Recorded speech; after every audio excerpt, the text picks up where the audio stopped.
Hey guys what's up. तो क्या हाल चाल है आप सबके। आई होप कि जैसे भी हो बहुत सही हो। तो दोस्तों, आज की जो स्टोरी है वो एक्चुअली एक ऐसी स्टोरी है जो कि काफ़ी ज़्यादा डरा देने वाली है। कुछ ऐसी स्टोरीज़ होती है जो कि सुनने के बाद शायद आपके दिमाग में रह जाती है, जिसके बारे में आप 10 बार सोचते हो। और कभी-कभी ऐसा भी लगता है कि यार ये तो ऐसी स्टोरी है जो हमारे साथ भी कभी भी हो सकती है। वेल, ये स्टोरी सुनने के बाद आपको भी ऐसा लगेगा। तो बिना टाइम वेस्ट करे आज की स्टोरी शुरू करते हैं। हॉस्टल लाइफ, नए दोस्त और नए एक्सपीरियंस, सब कुछ कितना एक्साइटिंग होता है। जब हम हमारा स्कूल ख़त्म करते हैं तब हमारी लाइफ की एक नई शुरुआत होती है, एक न्यू चैप्टर होता है जो कि शुरू होता है। उसके लिए हम सब कितने एक्साइटेड होते हैं, कितनी सारी प्लानिंग करी होती है हम सब ने। लेकिन क्या हो जब ये एक्साइटमेंट एक खौफ के मंजर में बदल जाए। क्या हो जहाँ हम इतनी सारी मेमोरीज बनाना चाहते हैं वहाँ कुछ ऐसी मेमोरीज बन जाए जिन्हें हम हमेशा के लिए भुला देना चाहते हों। वेल, कुछ ऐसे ही सपने लिए, कुछ ऐसी ही मेमोरी बनाने के लिए 3 लड़कियां लखनऊ जाती है, जो कि होती है अनन्या, नेहा और रिया। ये लखनऊ 2013 के आसपास जाते हैं और ये तीनों शुरू से ही फ्रेंड्स रहते हैं। मतलब करीबन 7th क्लास से ये तीनों फ्रेंड्स थे। तो तीनों का यही प्लान था कि हम जहाँ भी जाएंगे साथ जाएंगे। हमें अपनी जो लाइफ का जो नया हमारा पार्ट शुरू होने वाला है वो हम तीनों साथ शुरू करेंगे। और इसलिए इन तीनों ने लखनऊ के एक अच्छे कॉलेज में एडमिशन ले लिया होता है। इन तीनों के जो पेरेंट्स होते हैं ये इन्हें हॉस्टल में ले जाते हैं और वहाँ पर छोड़कर वापस आ जाते हैं। इन तीनों ने अब गर्ल्स हॉस्टल में एक रूम लिया होता है जिसमें तीनों साथ रहते थे। अनन्या और रिया ये दोनों काफ़ी रिस्ट्रिक्टेड फैमिली से आती है, जिन्हें जब हॉस्टल मिलता है तो उनको तो ऐसा लगता है जैसे मानो किसी बंद चिड़िया को पिंजरे से आज़ाद कर दिया हो। उन्हें वहाँ लगता है कि यार ये हमारी लाइफ में पहली बार हो रहा है कि हमें ना कोई रोकने वाला है, ना कोई टोकने वाला है, ना कोई बताने वाला है कि क्या करो, कैसे जियो, कैसे रहो। तो उनके लिए तो ये सही में एक लाइफ की न्यू शुरुआत थी। और वहीं पर जो नेहा होती है वो इन सब चीज़ों में ज़्यादा मतलब थी नहीं कि घूमो फिरो या फ्री होके रहो टाइप।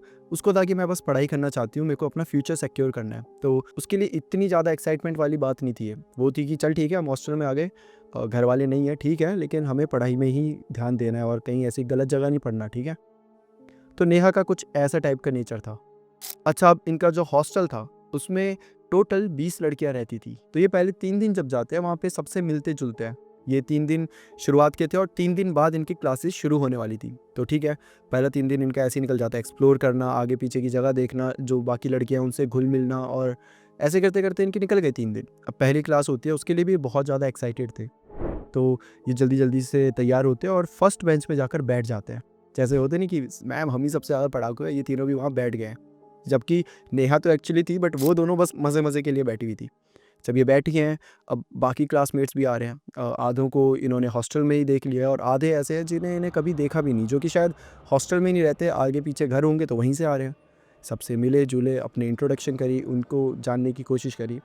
और इन सब के बीच में एक ऐसी लड़की थी जो कि ना तो किसी से मिल रही थी, ना किसी से बात तक नहीं कर रही थी। मतलब वो एकदम लास्ट में कोने में जाकर अकेले बैठी हुई थी और उसे देखकर ऐसा लग रहा था जैसे मानो वो कई दिनों से नहाई नहीं है। वो बाल पूरे उलझे हुए थे और बड़े बड़े पुराने से कपड़ों में, जहाँ पे फर्स्ट डे है तो हर कोई बड़े नए नए कपड़े पहन के आया है, बन ठन के आया है। होता है ना, जैसे हर कोई जाता है ऐसा अच्छा बनकर जाता है।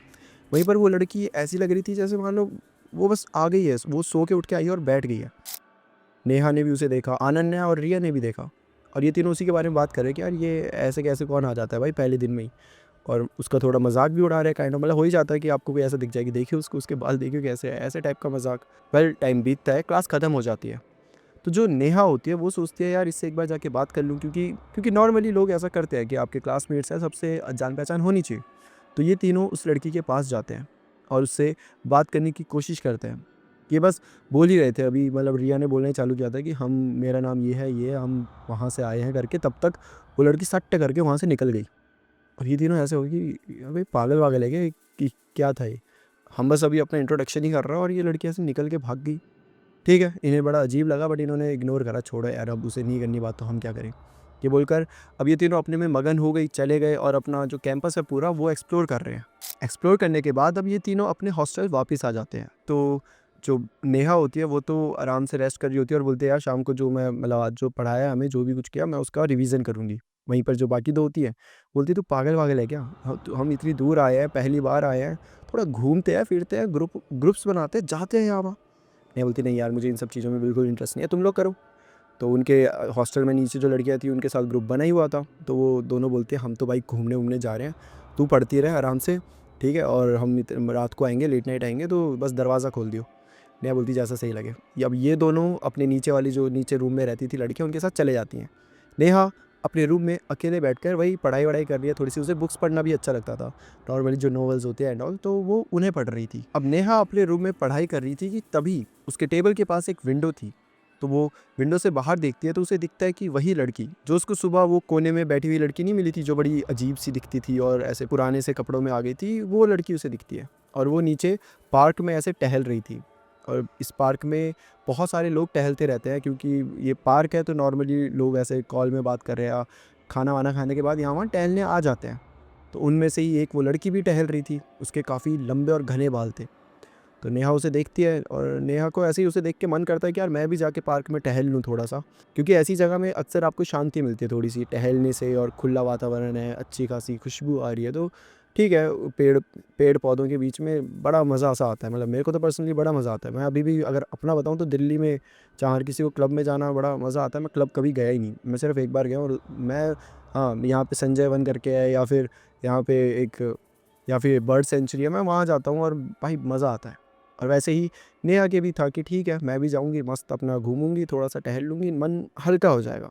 अब वो पार्क में जाती है, नीचे जाती है और जैसे ही टहलने लगती है तो सामने उसके वही लड़की आ जाती है। नेहा सोचती है चल ठीक है, अपनी क्लासमेट है, एक बार फिर बात करके देख लेती हूँ।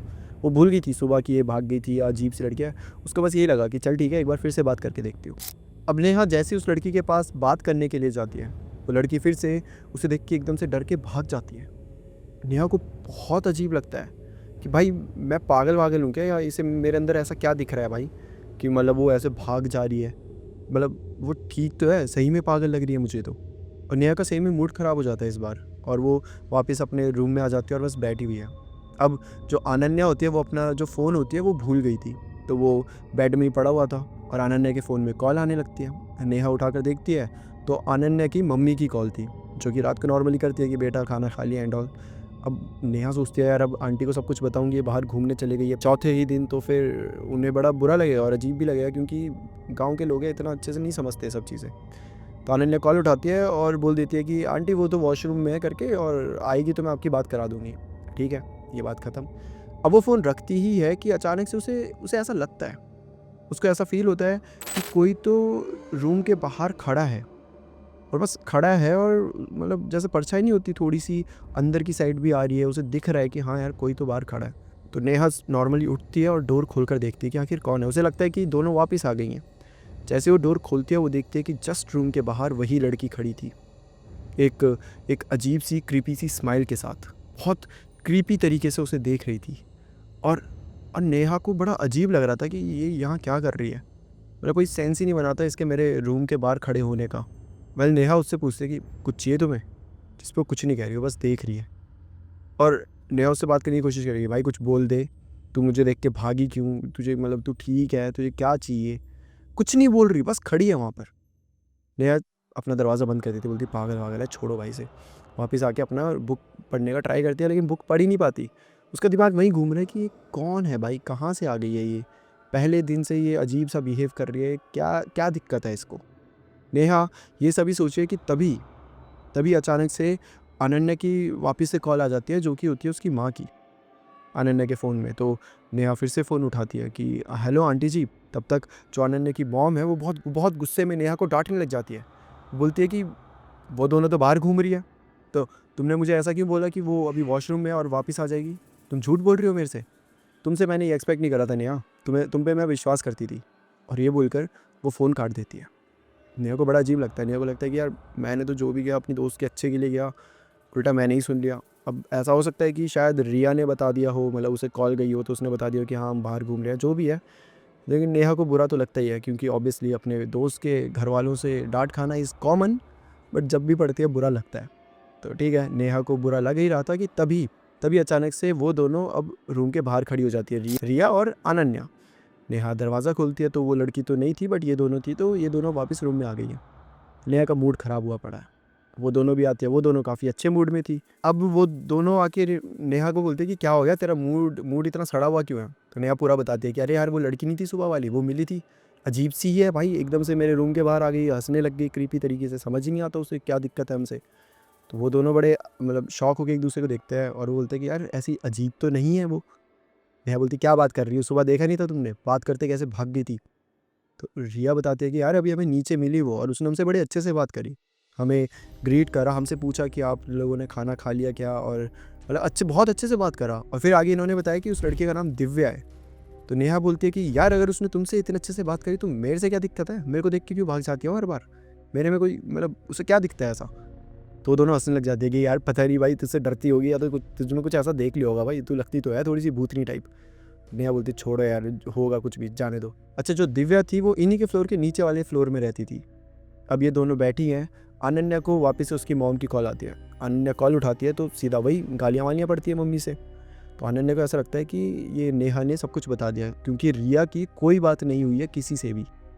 तो ऑब्वियसली अगर माँ को पता है तो कैसे पता चला होगा, बताया होगा नेहा ने। तो अनन्या लड़ जाती है कि यार तू पागल वागल है क्या, तेरे को पता नहीं है कि मेरे घर वाले कैसे हैं, तूने क्यों बता दिया उन्हें कि मैं बाहर घूम रही हूँ। नेहा बोलती भाई मैंने नहीं बताया, मैंने तो इनफैक्ट उनसे छुपाया था और उन्होंने मुझे भी डांटा उसके लिए। अनन्या बोलती हाँ तो उन्हें खुद से पता चल गया है ना, फालतू के बहाने मत पेल। और उसके बाद अनन्या सोने चले जाती है, उसका भी मूड ख़राब हो गया। अब जो रिया होती है उसे समझ नहीं आ रहा कि यार तू ऐसा क्यों किया। नेहा को पूछती है, अच्छे से पूछती है। नेहा भाई बताती है मैंने ऐसा नहीं किया, मैं क्यों करूँगी ऐसा, मतलब कोई कोई कोई सेंस ही नहीं बनाता, मैं तो खुद यहाँ परेशान घूम रही हूँ यार, मेरे को यही थोड़ना पड़ा कि मैं तुम्हारे घर वालों को जाके चुगलियाँ करती फिरूँ। वेल ये सब चल ही रहा था कि रिया को फिर से उसके पेरेंट्स की कॉल आती है। इस टाइम रात के 11 बज रहे थे, तो ये थोड़ा अनयूजुअल था, मतलब इस समय नहीं करते थे उसके घर वाले। जब वो रिया कॉल उठाती है तो उसके घर वाले क्या बोलते हैं, बोलते हैं कि तूने हमसे झूठ बोला था। बोलते हैं कि तू कहाँ घूम रही है इस टाइम।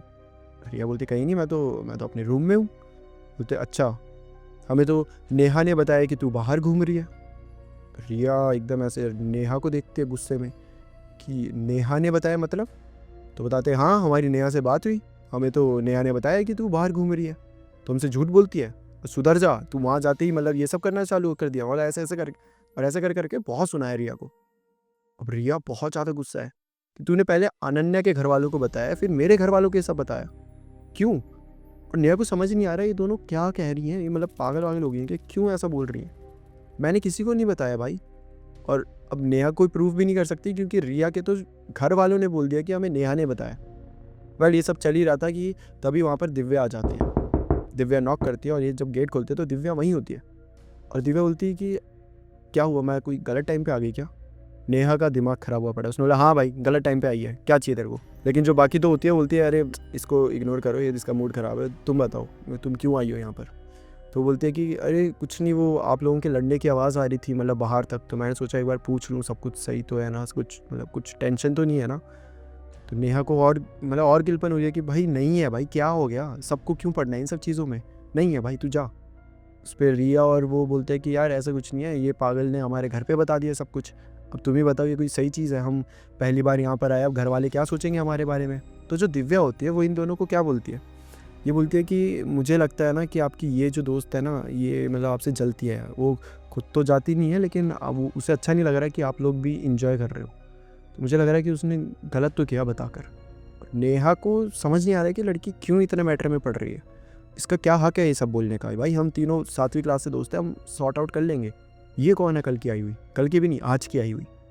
अब जो बाकी दो होते हैं पता नहीं कैसे बट वो इन्फ्लुएंस हो रहे हैं, उन्हें नेहा से ज़्यादा भरोसा दिव्या पे हो रहा है कि हाँ यार ये सही बात बोल रही है, सेंस तो बना रही है इसकी बातें, तो क्या करें इस लड़की का, ये तो भाई हमें जीने नहीं देगी वरना ऐसे।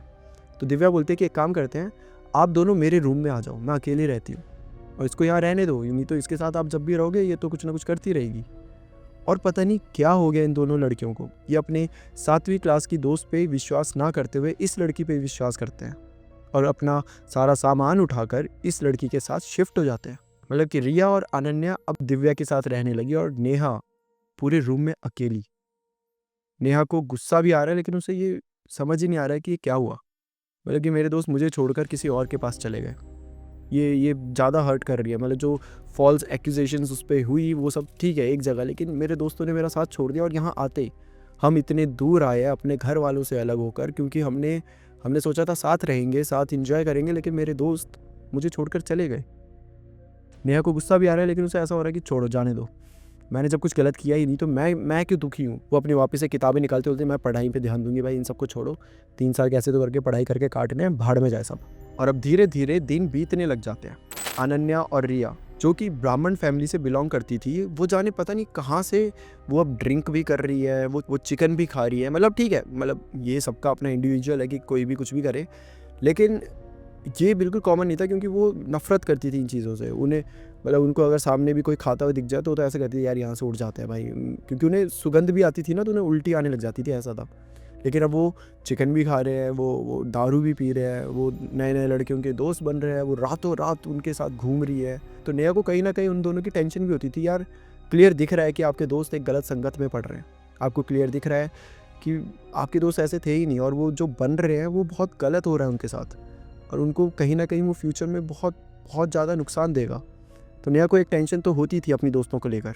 अब धीरे धीरे इन दोनों के जो पढ़ाई में मार्क्स आते थे वो भी बहुत गिरने लग गए थे, लेकिन ये हमेशा अपने पेरेंट्स को झूठ बोलती थी कि हमारे तो बहुत अच्छे मार्क्स आए हैं, हमने तो इतने मार्क्स आ गए ये वो, ताकि पेरेंट्स बीच में कुछ भी मतलब ऐसे सुनाए ना इनको। तो ये झूठ बोलते रहते थे, लेकिन इन्हें कभी फ़र्क नहीं पड़ता था। क्या होता है कि आप एक जगह झूठ बोले तो अगली बार आप मेहनत करते हो कि नहीं यार इस बार तो भाई झूठ बोल दिया, बच गए, लेकिन अगली बार मेहनत करेंगे। इनको ना, बस झूठ बोल दिया, बात ख़त्म हो गई, जैसी बाय बाय हुई, छोड़ो ना यार, अपने ग्रुप के साथ एंजॉय करने लग जाते थे। तो इनका एटीट्यूड काफ़ी ज़्यादा चेंज हो चुका था। अब अभी तक तो सिर्फ बात यहीं तक थी, बट अब धीरे धीरे बात इनके हेल्थ पर भी आने लगी। अनन्या की जो तबीयत थी वो बहुत ज़्यादा ख़राब होने लगी थी, वो हरदम बीमार रहती। उसे देख कर लगता जैसे उसके शरीर में से खून चूस ही लिया है, ऐसा लगता था उसके शरीर में बिल्कुल खून की बूंद तक नहीं है। और वहीं पर जो रिया थी वो अचानक से डिप्रेशन में चले गई थी, और वो उसने लोगों से बात करना बंद कर दिया था। वो बिना मतलब बिना कुछ हुए, कुछ भी ऐसा हुआ नहीं, वो अचानक से रोने लग जाएगी, वो खुद को मारने लग जाएगी, ये सब होने लगा इन दोनों के साथ। वेल ऐसे करते करते अब 6 महीने बीत जाते हैं, और बीच में इन्हें पड़ती है 10 दिन की छुट्टियाँ। सब अपने अपने घर चले जाते हैं एक्सेप्ट अनन्या और रिया। ये दोनों अपने घर पे झूठ बोलते हैं कि हमारी अभी पढ़ाई चल रही है, ये वो चल रहा है, तो हम नहीं आ पाएंगे। बट नेहा जो होती है वो अपने घर चले जाती है। अब इन तीनों के जो घर थे वो भी ऐसे आसपास ही थे, ठीक है, मतलब 3-4 मिनट की दूरी में एक दूसरे का घर होगा, वैसा था। तो नेहा जब अपने घर जाती है तो ऑब्वियसली सब उससे पूछते हैं कि बेटा कैसा रहा ये वो। बाकी जो अनन्या और रिया की मॉम डैड है वो भी नेहा से मिलते हैं। तो नेहा उन सब से मिलती है, तो कहीं ना कहीं उसे बहुत बहुत गलत भी लग रहा था, क्योंकि वो सब कहीं ना कहीं अपनी बेटियों पे प्राउड थे, यार हमारी बेटी तो वहाँ चलेगी, उनका तो अभी करियर भी बनेगा, अच्छा करेंगी, ये वो, है ना। सबके पेरेंट्स की भी आंखों में उम्मीद होती है जब उनके बच्चे बाहर जाते हैं पढ़ने के लिए।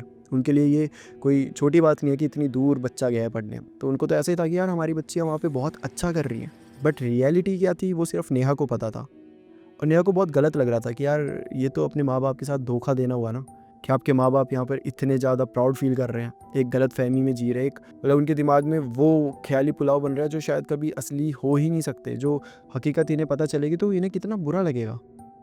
अब नेहा क्या करती है, खुद को कंट्रोल करने की कोशिश तो करती है कि मैं ना बताऊँ, बट उससे ऐसा होता ही नहीं है। वो इनके घर वालों को सब कुछ बता देती है। वो बताती है कि कैसे ये दोनों दारू पीना चालू कर दिया, ये दोनों लड़कों के साथ घूमती है, रात भर घूमती है, और पढ़ाई में कैसे इनके अच्छे मार्क्स नहीं आ रहे। नेहा का यही मोटिव था कि अगर इनके घर वालों को पता चलेगा तो ही वो मतलब थोड़ी सी कंट्रोल में आएंगी, वरना उनके फ्यूचर के साथ क्या होने वाला है नेहा को बहुत अच्छे से पता था। और नेहा नहीं चाहती थी कि उनके साथ ऐसा कुछ हो, तो वो घर पे सब कुछ बता देती है। अब जो घर वाले होते हैं वो ही पूछते हैं कि ऐसा कैसे, मतलब हमारी बेटी ऐसी तो कभी थी ही नहीं, और तुम सिर्फ देख रही थी, तुमने उन्हें क्यों नहीं रोका। नेहा इन सब में सबसे ज़्यादा पढ़ाकू थी, सबसे ज़्यादा समझदार थी। तो ये इन तीनों को यही था कि अगर नेहा इनके साथ है तो कहीं ना कहीं अगर ये गलत राह पे जा रही होगी तो नेहा उन्हें पकड़ के वापस ले आएगी। बट नेहा बताती है कि कैसे दिव्या के चलते वो ऐसा कर ही नहीं पाई। दिव्या कभी भी नेहा को इन दोनों से मिलने ही नहीं देती थी। वेल जो पेरेंट्स होते हैं वो बहुत ज़्यादा गुस्से में आ जाते हैं अपनी बेटियों को लेकर कि वो ऐसा कैसे कर सकती है। उन दोनों को हमने एक भरोसे के साथ छोड़ा था और उन्होंने हमारा भरोसा तोड़ा। वो सबसे पहले जो हॉस्टल की वार्डन होती है उन्हें कॉल करते हैं। उन्हें कॉल करके बोलते हैं कि हम चाहते हैं कि हमारी दोनों बेटियों को दिव्या के रूम में नहीं बल्कि नेहा के रूम में शिफ्ट कराया जाए। वार्डन एकदम अचानक से ऐसे बोलते हैं कि आप क्या बोल रहे हैं, कौन दिव्या। तो वो बोलते हैं अरे वही जो नीचे इस रूम नंबर में रहती है। रूम नंबर था 203। तो बताते हैं कि 203 में जो रहती है दिव्या, उन्हीं के रूम में हमारी दोनों बेटियां शिफ्ट हुई है। वार्डन एकदम हैरान परेशान कि ऐसा तो कोई भी नहीं रहता सर, 203 में सिर्फ अनन्या और रिया रहती है, दिव्या नाम की लड़की तो हमारे हॉस्टल में ही नहीं है। जब ये चीज़ें अचानक से घर वालों को पता चलती है तो वो ऐसे मतलब उनके तो तोते उड़ जाते हैं कि भाई ये क्या बोल रही हो आप। पिछले 6 महीने से हमारी बेटियां एक लड़की के साथ रहती है जिसका नाम दिव्या है। नेहा खुद वार्डन से बात करती है कि मैम दिव्या, अब आपको आपको कैसे नहीं पता दिव्या। वो बहुत कुछ याद दिलाने की कोशिश करती है कि जिसके बाल लंबे से है, जो हमेशा काले रंग के सूट में मिलती है और बड़ी अजीब सी हरकतें करती है। लेकिन वार्डन बोल रही नहीं, मैंने तो ऐसा कोई देखा ही नहीं आज तक। अचानक से इन लोगों को स्ट्राइक करता है कि अगर मैम ये कह रही है कि कोई ऐसा दिखा ही नहीं और नेहा कह रही है कि दिव्या है, तो इसका मतलब कि यहाँ पर कोई तो भूत प्रेत की बात चल रही है। हमारी जो बेटियाँ हैं वो एक्चुअल में किसी लड़की के साथ नहीं बल्कि किसी भूत के साथ रह रही है, किसी किसी डायन के साथ रह रही है। माँ बाप सीधा निकल पड़ते हैं भोपाल के लिए और वहाँ से वार्डन भी निकल जाती है, क्योंकि इस समय पर हॉस्टल में कोई नहीं है और वो दोनों लड़कियाँ अकेले एक एक रूम में बंद है, एक ऐसी लड़की के साथ जो कि शायद रियल वर्ल्ड में एग्जिस्ट भी नहीं करती। कुछ समय बाद अब वार्डन भी वहाँ पर पहुँच जाती है और ये दोनों के पेरेंट्स भी वहाँ पर पहुँच जाते हैं, इंक्लूडिंग नेहा। नेहा भी साथ ही आ गई थी। वहाँ जाने के बाद जो इन्होंने एक्सपेक्ट किया था उससे भी बहुत बुरी हालत थी इन दोनों की। अनन्या और रिया रूम में थी और वो कच्चा मीट खा रही थी। अपने पेरेंट्स को देखते ही दोनों की दोनों एक कोने में जाकर छुप जाती हैं। अनन्या एक कोने में जाकर ऐसे बैठ गई है और कांप रही है। अनन्या के पापा जब उसके पास जाने की कोशिश करते हैं तो धमकी देती है कि अगर आप मेरे पास आए तो मैं यहाँ से कूद जाऊँगी, मैं नीचे कूद जाऊँगी, आप पास मत आओ मेरे। अनन्या के जो पापा थे वो पंडित जी थे और अच्छा खासा ज्ञान उनको था, तो उन्हें समझ आ गया था कि ये क्या कर रही है। वो बिना देर करे अनन्या के करीब जाते हैं और उसके माथे पे बबूती रगड़ते हैं और वो लगाते ही अनन्या बहुत ज़ोर से चिल्लाने लग जाती है। वो अपने पापा को नोचने लग जाती है। अब जो बाकी पेरेंट्स होते हैं, जो अनन्या के पापा हो गए, रिया के पापा हो गए, वार्डन होगी, वो सब जाते हैं और ज़ोर से अनन्या को पकड़ लेते हैं और उसको बांधने लग जाते हैं।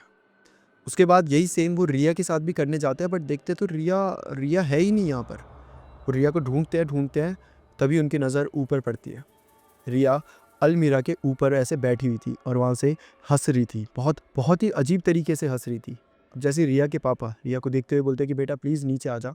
रिया बोलती है ठीक है पापा, और अचानक से वहाँ से नीचे कूद जाती है। उसका सर बहुत ज़ोर से ज़मीन पर लगता है और वहीं पर सर फट जाता है। सब सब जल्दी से रिया को उठाते हैं। अनन्या पूरी तरीके से बंधी हुई है। सब रिया को हॉस्पिटल ले जाते हैं। अब अनन्या के पापा को तो साथ जाना ही था क्योंकि रिया बहुत ही ज़्यादा उसकी कंडीशन बुरी थी और सिर्फ अनन्या के पापा थे जिन्हें इन्हें कंट्रोल करना आता था। तो जो वार्डन होती है और नेहा होती है वो अनन्या के साथ रहती है जो कि अभी बंधी हुई है, और जो अनन्या के पापा होते हैं, रिया के पापा होते हैं, वो रिया को लेकर हॉस्पिटल चले जाते हैं। रिया जो कि अब बेहोश हो चुकी थी वो अजीब अजीब सी स्माइल दे रही थी। उसी बेहोशी की हालत में ऐसा देखकर डॉक्टर को भी बड़ा अजीब लगता है, लेकिन फिर भी डॉक्टर कैसे तो हिम्मत करके रिया को ठीक करने के लिए उसके पास जाते हैं। उसके सर की पट्टियां करने लगते हैं कि तभी ये अचानक से अपनी आंखें खोलती है और डॉक्टर के हाथ में बहुत ज़ोर से काट देती है। बट फिर भी सब जाते हैं, रिया को पकड़ते हैं। जो डॉक्टर का स्टाफ होता है वो भी आ जाता है। सब ने रिया को पकड़ा और डॉक्टर ने कैसे कैसे करके रिया की मरहम पट्टी कर दी। अब उसके बाद डॉक्टर रिया को बेहोशी का इंजेक्शन दे देते हैं और सेम वो अनन्या को भी दे देते हैं, जिसके बाद इन दोनों को बेहोशी की हालत में वापस घर तक लाया जाता है। घर पहुंचते ही अनन्या के दादाजी ने सारी तैयारी करी हुई थी। वो भी अपने ज़माने में एक पंडित ही थे। पूजा शुरू होती है। अनन्या और रिया अभी भी नींद में ही थी। उनकी जो माँ होती है उनको पकड़कर बैठी हुई थी। अब ये दोनों बेहोशी की हालत में, माँ ने इन्हें पकड़ा हुआ है और जो बाकी पंडित जी है, जो अनन्या के पापा हैं, वो मंत्र वंत्र पढ़ रहे हैं, वो आग में चीज़ें फेंक रहे हैं, वो भभूति जो है उसे फेंक रहे हैं। जिसके बाद करीबन 1 घंटे तक ये सब चलता है। फिर गंगा जल इन दोनों को पिलाया जाता है। जैसे ही गंगा जल पिलाया जाता है अनन्या उसी टाइम उल्टी कर देती है और उसकी वॉमिट में निकलती हैं हड्डियाँ। पूरा घर ये देखकर बहुत ज़्यादा डर जाता है। उन्हें समझ ही नहीं आ रहा था कि उनकी बेटी के साथ ये क्या हो रहा है। ये हड्डियाँ कैसे उसके मुंह से निकल सकती हैं। वहीं पर जो रिया होती है वो धीरे धीरे होश में आने लग जाती है। उसको भी गंगा जल पिलाया जाता है। अब धीरे धीरे दोनों की आंखें खुलने लग जाती है। जो माँ होती है, दोनों की माँओं ने जो पकड़ा हुआ था वो अब इन दोनों को छोड़ देती है। जैसे इन्हें छोड़ती है ये तड़पने लग जाते हैं, एक दूसरे को नोच रहे हैं, मार रहे हैं, पीट रहे हैं। और अनन्या अपनी आवाज़ में बीच बीच में बोल रही है कि पापा प्लीज़ मुझे बचा लो, पापा ये लोग मुझे मार रहे हैं, ये मुझे मार रही है, पापा मुझे प्लीज़ बचा लो। अनन्या के पापा बहुत ज़्यादा इमोशनल भी हो जाते हैं। उनकी बेटी के सामने, उनकी आंखों के सामने उनकी बेटी की ये हालत है। जो बाकी परिवार वाले हैं वो तो रो रहे हैं, वो तो देख भी नहीं पा रहे अच्छे से।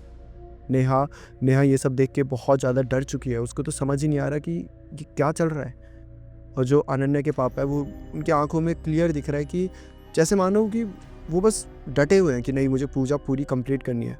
एक तरफ ऐसा है कि मैं बस जाके अपनी बेटी को पकड़ लूँ, उसे चुप कराऊँ, उसे समझाऊँ कि सब कुछ ठीक है। लेकिन दूसरी साइड वो पूजा को छोड़ भी नहीं सकते। वो लगे हुए हैं पूजा को कंप्लीट करने में। धीरे धीरे करके माहौल शांत होने लग जाता है। अनन्या और रिया भी शांत हो जाती है। अब जब माहौल एकदम शांत हो जाता है तो जो अनन्या के पापा होते हैं वो वार्डन से पूछते हैं।